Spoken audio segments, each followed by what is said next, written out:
ने बोला था उस दिन, ये 3-4 दिन में इसी चीज़ के ऊपर, फर्स्ट एड के ऊपर इसीलिए लगा हुआ था कि मैं इस टॉपिक तक पहुँच जाऊँ।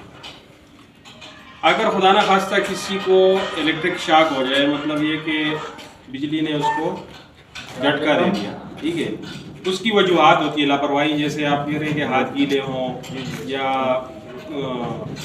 पाँव गीले हों या लाइव सर्किट के अंदर उंगली मारी, एंड्स हों, ठीक है। तो उस सूरत में सबसे पहली चीज़ तो ये है कि आपने सप्लाई कट ऑफ कर देनी है। अगर आप, हम बार बार बोलते हैं ना, बड्डी की शक्ल में काम करें, दो बंदे, अकेला बंदा अगर बिजली ने पकड़ लिया उधर, वो मर जाएगा और आपको पता ही नहीं चलेगा, ठीक है। तो दो की शक्ल में इसलिए बोलते हैं कि बड्डी सिस्टम में आप काम करें। अगर एक को कुछ होता है तो दूसरा उसको बचाएगा, वो उसका हेल्पर भी है, उसका बड्डी भी है और उसका सेफ्टी नंबर भी है, ठीक है। अगर खुदा ना खास्ता किसी को बिजली ने पकड़ लिया तो आपने सबसे पहले क्या काम करना है, जो हम डेली बताते हैं? मेन ब्रेकर बंद करना। गुड।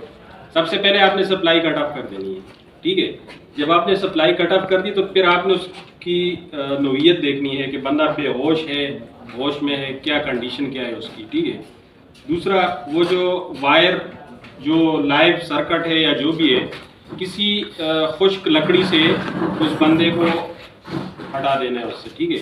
या अगर वायर को आपने हटाना है तो वायर को हटा दे, सप्लाई तो आपने कट ऑफ कर दी। फिर उस बंदे को आपने देखना है कि वो बेहोश है या होश में है।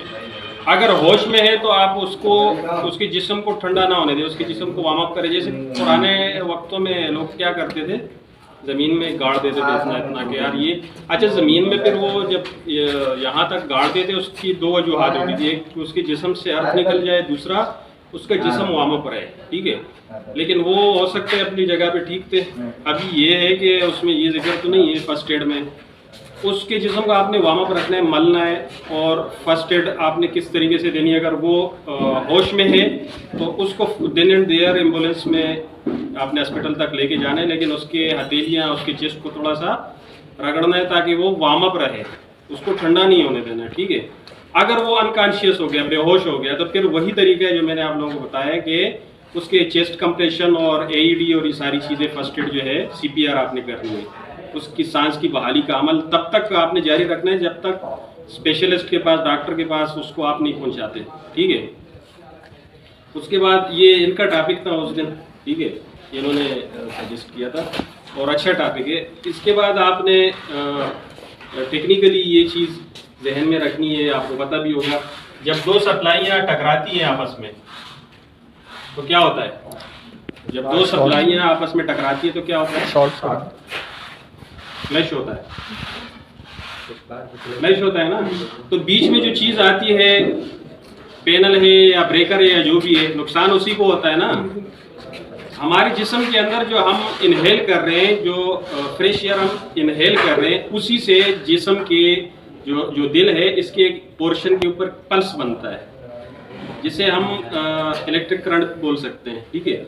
उस करंट के थ्रू हमारे जो दिल की पंपिंग है वो जारी रहती है, कंटिन्यू रहती है। अगर वो करंट डिस्टर्ब हो गया, पल्स डिस्टर्ब हो गया, तो फिर क्या होता है? पंपिंग बंद हो जाती है। अब जाहिर सी बात है, अगर बाहर से अल्टरनेटिव करंट या कोई भी सप्लाई इसके साथ टकराएगी, ट्रेवल करेगी आपके जिस्म से, तो क्या होगा? वो डिस्टर्बेंस उसको होगी। जब डिस्टर्बेंस होगी, दो सप्लाई आपस में जिस तरह मिल जाती है और बीच में ब्रेकर उड़ जाता है, तो इसी तरीके से दिल को डिस्टर्बेंस होगी। जब डिस्टर्बेंस होगी तो उसकी जो पंपिंग है वो बंद हो जाएगी या स्लो हो जाएगी, ठीक है, डिसऑर्डर हो जाएगा, ठीक है। एरिथमिया की कंडीशन इसको बोलते हैं मेडिकल की ज़ुबान में। इसका बहुत ज़्यादा स्लो हो जाना या शूट कर जाना, मतलब अपने जो एक्चुअल कंडीशन है उससे हट के चले जाना, ठीक है। तो उस सूरत में फिर आपने उसके साथ वही कहानी है कि कार्डियक अरेस्ट और हार्ट अटैक, ठीक है। तो ज़्यादातर आपने ये देखना है कि इसको जो इलेक्ट्रिक शॉक लगा है तो कार्डियक अरेस्ट ही हुआ होगा, क्योंकि उसका तनफ्फुस का अमल बंद हुआ होगा, ठीक है। बेहोश है तो उसका इनहेलिंग का जो प्रोसेस है वो स्टॉप हुआ होगा, तो आपने उसको सीपीआर देनी है, ठीक है। और सीपीआर कब तक देनी है? जब तक आप उसको हॉस्पिटल नहीं पहुंचाते। एम्बुलेंस में भी आपने अपना अमल जो है वो जारी रखना है, लेकिन उसके लिए ये भी है कि आपको वेल ट्रेन भी होना चाहिए, आपको प्रैक्टिकली आना भी चाहिए। और ये बड़ी लाजमी चीज़ है, पाकिस्तान से बाहर आप जिधर भी जाते हैं, हर बंदे को, फैक्ट्री के अंदर हर बंदे को फर्स्ट एड की ट्रेनिंग दी जाती है, इवन कि आम बंदा भी फर्स्ट एडर होता है। तो ये आपके अपने फ़ायदे की बातें भी हैं। और कोई क्वेश्चन इलेक्ट्रिक शॉक के हवाले से? ये जैसे बरसात का मौसम होता है ना, कहते हैं कि यार वो उस पर हम बता भी चुके हैं, डिस्कस भी कर चुके हैं कि आपने गीले लिबास के साथ स्विचेस को हाथ नहीं लगाना, और आपने जो है नंगे तारों को जहाँ पे इंसुलेशन नहीं होती उनको नहीं छूना है, एंड सो ठीक है। तो ये इलेक्ट्रिकल सेफ्टी के हवाले से तो बहुत सारी चीज़ें, अगर किसी ने पढ़ना है तो गूगल से सर्च करे इलेक्ट्रिकल सेफ्टी, वो NFPA का कोड भी दे देगी, ISO का भी दे देगी। NFPA 70E आपको सामने आ जाएगा। 70E आप पढ़ लें, आपको सारी चीज़ें नशीन हो जाएंगी। बाकी फर्स्ट एड के हवाले से भी आप सर्च कर सकते हैं, पूछ सकते हैं, डिस्कस कर सकते हैं। बड़ी अहम चीज़ें हैं आप लोगों के लिए। वर्क प्लेस में जो आप पावर टूल्स चलाते हैं, मैं तो नहीं चलाता ना, आप लोग चलाते हैं, तो ये आप लोगों को आना चाहिए चीज़ें। और कोई क्वेश्चन नहीं है? जाना फिर देखते हैं।